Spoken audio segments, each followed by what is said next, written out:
सम्पूर्णलाई स्वागत छ आजको यस भिडियोमा। आजको यस भिडियोमा चाहिँ हामी क्लास 9 सँग सम्बन्धित इयर्ससँग सम्बन्धित सन एन्ड फादरको चाहिँ हाम्रो इयर्सहरू निकाल्ने, कुन कति वर्षको भयो, बुवा यति वर्षको हुँदा यति वर्ष पहिले बुवा यति वर्ष हुनुहुन्थ्यो भने छोरा यति वर्ष थियो भने प्रेजेन्ट एज कसरी निकाल्ने त भन्ने कुरा चाहिँ आज यस भिडियोमा सिक्नेछौँ। तपाईँले भिडियोलाई कति पनि स्किप नगरी फुल भिडियो हेर्नुहोला। यदि तपाईँ हाम्रो YouTube channel study with Vinod YouTube च्यानलमा नयाँ हुनुहुन्छ भने च्यानललाई सब्सक्राइब गरी छेउमा रहेको बेल आइकनलाई थिच्न पनि नभुल्नुहोला। सुरु गरौँ आजको भिडियो। सबैभन्दा पहिलो क्वेसन हामीलाई दिएको छ, 5 years ago father's age was 4 times his son। यहाँ के भनेको छ भने 5 years ago father's age was 4 times his son age। Now the sum of their age is 45 years। Find the present age भनेको। सबैभन्दा पहिला हामीले सोलुसन लेखौँ। सोलुसन लेखेर चाहिँ हामीले लेट मान्नु पर्यो। Let the present age of father, present age of fathers be x years मान्नु पर्यो। त्यसै गरी अर्को लेख्नु पर्यो, let the present age of सनलाई मान्नु पर्यो। Let the present age of son be y years भनेर मान्नु पर्यो। अनि यहाँ के भनेको छ, 5 years ago। अब यहाँ लेख्ने 5 years ago 5 वर्ष पहिले। एज अफ फादर 5 वर्ष पहिले एज अफ फादर कति रहेछ भन्दाखेरि चाहिँ x - 5 इयर्स भनेर लेख्नु पर्यो। त्यसै गरी यहाँ लेख्नु पर्यो एज अफ सन 5 वर्ष पहिले कति रहेछ age of son y - 5 years. अहिले प्रेजेन्टमा चाहिँ x छ भने 5 वर्ष पहिला चाहिँ -5 गर्नु पर्यो 5 वर्ष पहिला निकाल्नको लागि। अनि क्वेसनमा के भनेको छ भन्दाखेरि त्यसपछि चाहिँ 5 years ago father's age was 4 times his son age, अर्थात् कि छोराको भन्दा 4 गुणा धेरै बुवाको एज छ भनेर भनेको छ। According to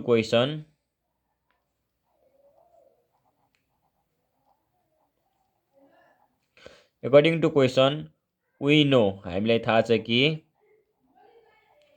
5 वर्ष पहिले बुवाको उमेर छोराको उमेर भन्दा चाहिँ 4 गुणा धेरै छ भनेपछि बराबर गराउनको लागि हामीले छोरालाई 4 ले टाइम्स गर्ने वा बाउलाई चाहिँ 4 ले भागा गर्नु पर्यो। अब यो इक्वेसनलाई सल्भ गरौँ। x - 5 इक्वल टु 4y - 4 5 जा 4 5 जा 20 इक्वल टु x। यो 4y अगाडि आयो -4y इक्वल टु -20 पछाडि चाहिँ 5 जाँदा +5, अर्थात् कि x इक्वल टु चाहिँ हाम्रो कति हुन्छ भन्दाखेरि x - 4y equal to -15 is our equation first. यो चाहिँ इक्वेसन फर्स्ट हो। फेरि now according to question we know, हामीलाई यो पनि थाहा छ कि sum of their ages is 45 years भनेको छ। प्रेजेन्ट एज चाहिँ x + y इक्वल टु 45 हामीलाई दिएको छ।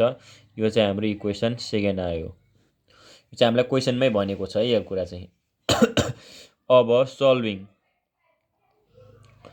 Solving equation first and second by subtracting equation I from double I भनेर लेख्ने। अब सब्ट्र्याक्टिङ गरिदिनु पर्यो। x + y equal to 45, x - 4y equal to -15। Plus छ भने यहाँ माइनस हुन्छ, माइनस छ भने प्लस हुन्छ, माइनस छ भने प्लस हुन्छ। यो चाहिँ कति हुन्छ भनेपछि यो चाहिँ कट्ने भयो। यो चाहिँ कति हुन्छ भने चाहिँ 5y इक्वल टु चाहिँ हाम्रो कति हुन्छ 60 हुन्छ, जुन चाहिँ हाम्रो सल्भ गर्दा चाहिँ के आउँछ भन्दाखेरि y इक्वल टु 60/5 गर्दाखेरि चाहिँ 12 इयर्स आउँछ। यति आयो भने चाहिँ putting the value, putting the value of y in equation second, equation सेकेन्डमा हामीले पुट गर्थौँ अथवा इक्वेसन 1 जुनमा पुट गरे पनि हामीले x को भ्यालु ल्याउन सक्छौँ। We get x plus y, यो y को ठाउँमा चाहिँ हामीले के लेख्ने, आएको एन्सर लेख्ने 12 इक्वल टु 45, जुन भनेको और x इक्वल टु 45 माइनस यो 12 पछि जाँदा -12 भयो। अनि और x इक्वल टु चाहिँ 45 - 12 गर्दाखेरि 33 इयर्स। यो चाहिँ हाम्रो बुवाको एज आयो। अब लास्टमा के लेख्ने भन्दाखेरि hence the present ages of fathers and son are 33 years and 12 years respectively भनेर चाहिँ यसरी हामीले लेख्न सक्छौँ। अब यसै गरी अर्को क्वेसन गरौँ। अर्को क्वेसन यस प्रकारको छ। यहाँ के भनेको छ भने the ages of 2 girls are in the ratio of 5:7। 8 years ago their ages were in the ratio of 7:13। Find their present age भनेको छ। सोलुसन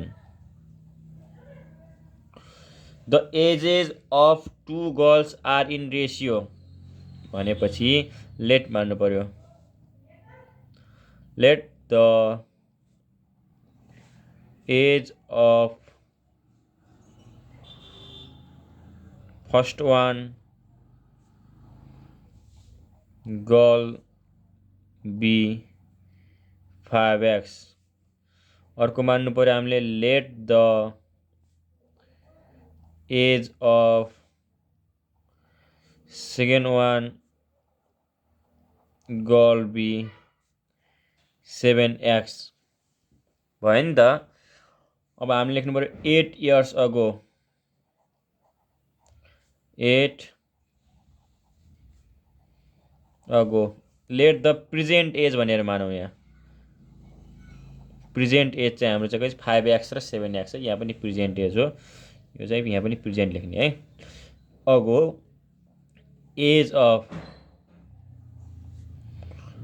फर्स्ट वान गर्ल, पहिलो गर्ल भन्न खोजेको कति छ आउँछ भनेपछि 5x - 8। अनि अर्को फेरि age of second one girl 7x - 8। अनि 8 years ago their ages were in the ratio of 7:13। तिनीहरूको रेसियो चाहिँ कति हुन्छ भने चाहिँ 7:13 भनेको छ according to question. We know, हामीलाई थाहा छ कि 8 वर्ष पहिला चाहिँ तिनीहरूको एजको रेसियो कति हुन्छ 7:13 भनेको छ। जुन चाहिँ हामीले कसरी लेख्ने भने चाहिँ 5x - 18 divide by 7x - 8 equal to 7/13 लेख्न सकिन्छ। यो चाहिँ रेसियोको टर्ममा। अब यसलाई सल्भ गरौँ। 13 ले यता 13 5 जा कति हुन्छ 3 5 जा 15 को 5 हात लाग्यो 1 5 1 जा 5 65x - 13 8 जा 8 3 जा 24 को 2 हात लाग्यो 2 अनि भनेपछि 104 इक्वल टु 7 7 जा 49 x - 7 8 जा 56 हाम्रो चाहिँ यसरी आयो। अब यति गर्दा चाहिँ हाम्रो के आयो भनेपछि अब 56x यो 49 लाई अगाडि लगाउँ माइनस 49x इक्वल टु पछाडि जाँदा माइनस 104 चाहिँ प्लस 104 माइनस 56 हुने भयो। अब 55x माइनस 49 गर्दाखेरि कति आउँछ भनेपछि 15 मा 9 घटाउँदा 6 हुने भयो। उता 5 1 6 16x इक्वल टु 104 मा 56 घटाउँदा कति हुन्छ हाम्रो भन्दाखेरि 4 4 8 हुने भयो हाम्रो। 14 मा 8 हुने भयो। उता 9 मा 5 घटाउँदा चाहिँ हाम्रो कति हुन्छ भनेपछि 4 हुन्छ 48 और x इक्वल टु 48 अपन 1 6 16 हुन्छ जुन चाहिँ हामीले 24 8 8 3 जा 24 अर्थात् x equal to 3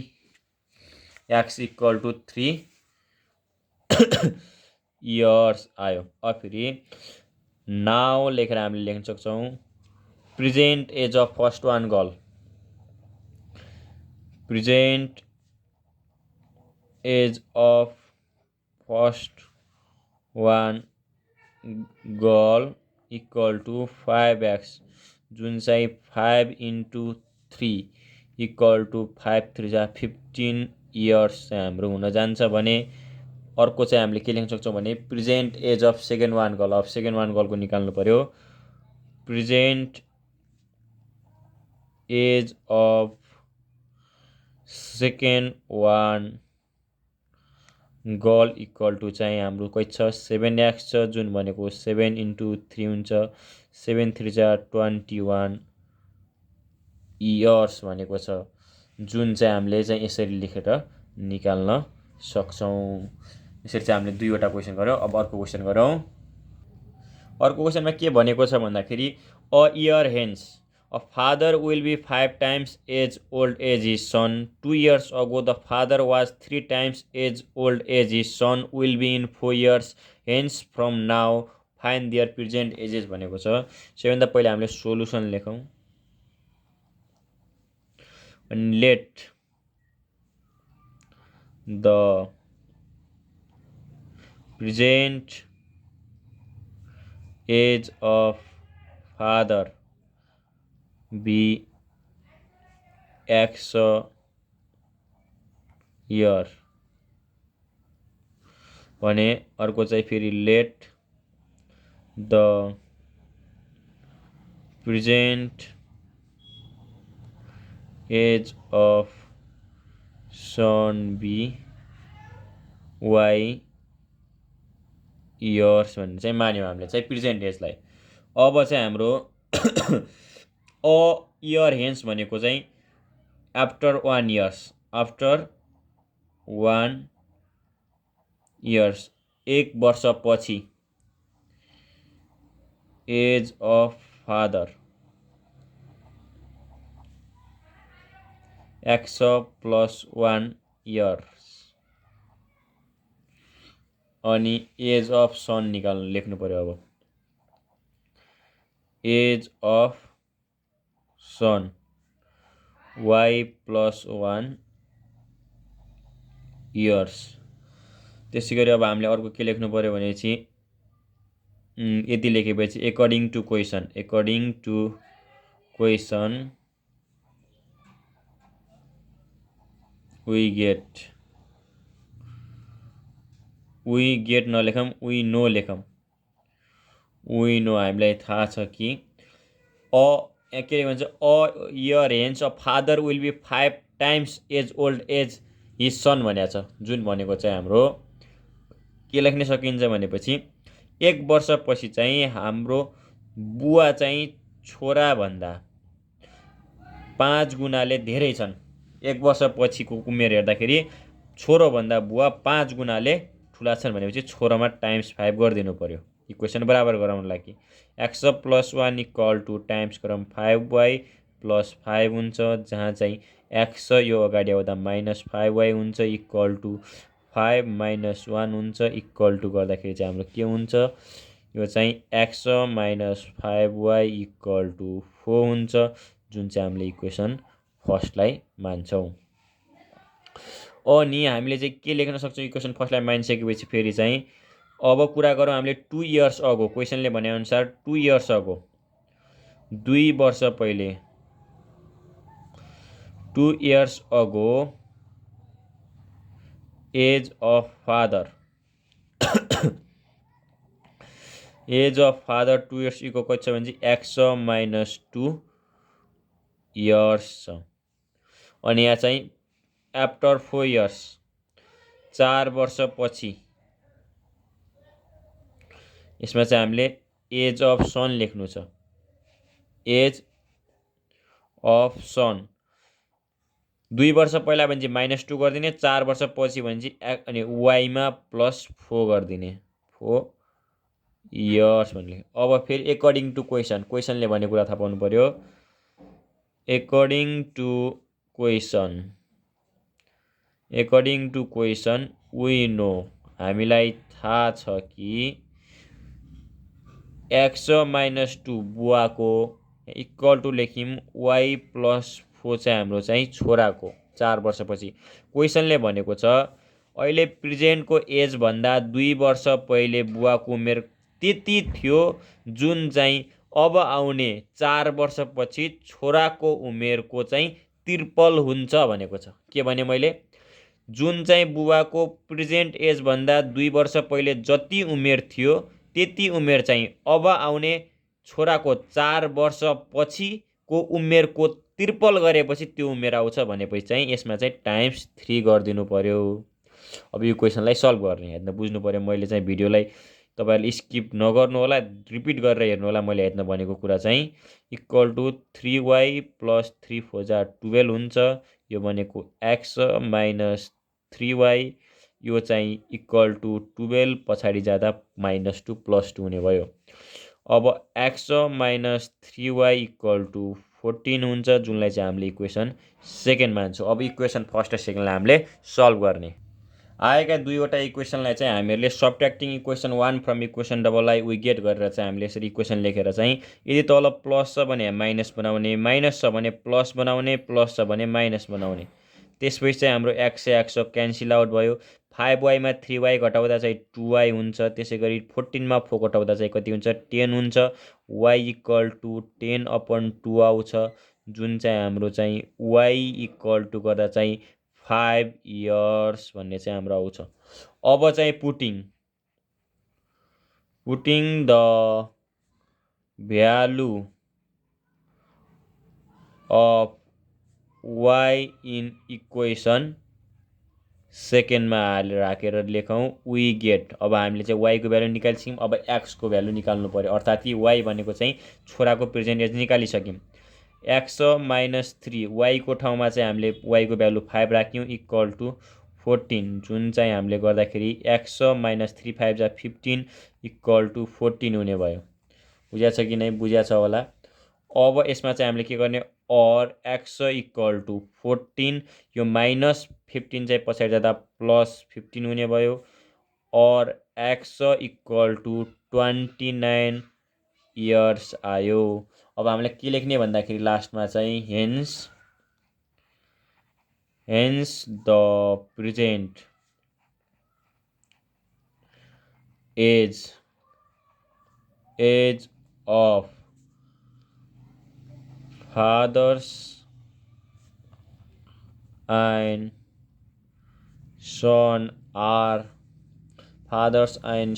are 29 years and 5 years respectively भनेर चाहिँ यसरी लेख्न सक्छौँ। अब हामीसँग अर्को क्वेसन छ, त्यो क्वेसनलाई सल्भ गरौँ। भिडियोलाई कति पनि स्किप नगर्नुहोला, तपाईँले राम्रोसँग बुझ्न सक्नुहुन्छ। यिनी क्वेसनहरू थाहा पाउनु भयो भने तपाईँलाई निकै नै सजिलो हुन्छ। यहाँ भनेको छ the age of the father is 3 times the present age हो। यहाँ क्वेसन चाहिँ अलिकति गलत भएछ, प्रेजेन्ट हो, यहाँ PRESENT present. The present age of the father is 3 times the age of his son. If the age of the son after 10 years is equal to the age of the fathers before 20 years, find the present age of the son and father भनेको चाहिँ यहाँ सबैभन्दा पहिले solution लेखौँ। त्यसपछि चाहिँ let the present age of the father be x years. अर्को लेख्ने let the present age of the son be y years. त्यसपछि हामीले के लेख्ने भनेपछि according to question we know, हामीलाई के थाहा छ भनेपछि the present age of father is 3 times the age of his son भनेको छ। भनेपछि present age of father x equal to 3 times the age of son, सनको भन्दा 3 गुणा धेरै भनेपछि यो चाहिँ हाम्रो इक्वेसन लेख्न सक्यो। इक्वेसन 1 मानौँ। If the age of the son after 10 years भनेको छ। पहिला अब आफ्टर 10 इयर्सको निकालौँ। आफ्टर 10 इयर्स भनेपछि अब यहाँ चाहिँ एज अफ सन भनेपछि हामी चाहिँ अहिले चाहिँ कति छ, y छ आफ्टर 10 इयर्स प्लस 10 इयर्स हुने भयो कि न, यसरी चाहिँ हामीले लेख्न सक्यौँ। Is equal to the age of father before 20 year, अर्थात् कि बिफोर 20 इयर्समा चाहिँ बुवाको एज निकालौँ हामीले। अब फेरि age of father equal to x, before भनेपछि घटाउने -20 इयर्स। अब के लेख्ने भनेपछि एकर्डिङ टु क्वेसन अनुसार वी नो, हामीलाई थाहा छ कि जुन चाहिँ इक्वल छ भनेको छ आफ्टर 10 इयर्स र before 20 years, after 10 years age of son र before 20 years age of father चाहिँ इक्वल छ भनेपछि हामीले के लेख्न सक्छौँ, y plus 10 equal to x minus 20 लेख्न सक्छौँ कि नै सक्छौँ। अब यसलाई चाहिँ सल्भ गर्ने, यो चाहिँ x अगाडि हाम्रो चाहिँ के गरौँ भनेपछि यो चाहिँ y लाई पछाडि लगाउँ। 10 plus 20 equal to x minus y हुन्छ, जुन गर्दाखेरि चाहिँ हाम्रो चाहिँ x minus y equal to 30, जुन चाहिँ इक्वेसन सेकेन्ड आउँछ, अल्जेब्रिक एक्सप्रेसन हो। अब आएको इक्वेसन सेकेन्ड र फर्स्टलाई चाहिँ हामीले सल्भ गर्नु पर्यो। हामीले चाहिँ पुटिङ द भ्यालु अफ, अब यसरी putting the value of x in equation second we get, हामीले चाहिँ इक्वेसन 1 मा आएको x को भ्यालु चाहिँ हामीले इक्वेसन सेकेन्डमा पुटिङ गर्दाखेरि 3y minus y equal to 30, जुन चाहिँ इक्वेसन y बाट लेखेको 2y इक्वल टु 30 हुन्छ, जहाँ चाहिँ y इक्वल टु चाहिँ हामीले कसरी निकाल्न सक्छौँ भनेपछि y इक्वल टु चाहिँ 30/2, जुन गर्दा चाहिँ हाम्रो कति आउँछ 15 इयर्स आउँछ। अब यति आएपछि चाहिँ हामीले छोराको चाहिँ 15 इयर्स चाहिँ अहिले एज आयो भने अब चाहिँ हामीले आएको यो y लाई चाहिँ इक्वेसन 1 मा पुट गरौँ, अर्थात् कि putting the value of y in equation first we get के पाउँछौँ भन्दाखेरि x equal to 3 into 15, y को ठाउँमा चाहिँ 15 राख्यौँ, जुन चाहिँ हाम्रो आयो भने 3 3 जा 45 इयर्स, जुन चाहिँ हाम्रो प्रेजेन्ट एज अफ फादर आयो। अब लास्टमा के लेख्ने भने hence the present age of father and son are 45 years and 15 years respectively भनेर यसरी चाहिँ लेखेर नम्बर लिन सक्छौँ। कस्तो लाग्यो भिडियो मन परे च्यानललाई सब्स्क्राइब गरी छेउमा रहेको बेल आइकनलाई थिच्न पनि नभुल्नुहोला। हाम्रो युट्युब च्यानललाई सहयोग गर्नुहोला। धेरै कमेन्ट लेख्न पनि नभुल्नुहोला र साथीभाइहरूसँग सेयर गर्न पनि नभुल्नुहोला भन्दै अन्य दिनमा फेरि अन्य टपिकसँग सम्बन्धित भिडियोहरू ल्याउने नै छौँ भन्दै आजलाई यति नै। च्यानललाई सब्स्क्राइब गरी भिडियोलाई लाइक गर्न र साथीभाइहरूसँग सेयर गर्न पनि नभुल्नुहोला है त।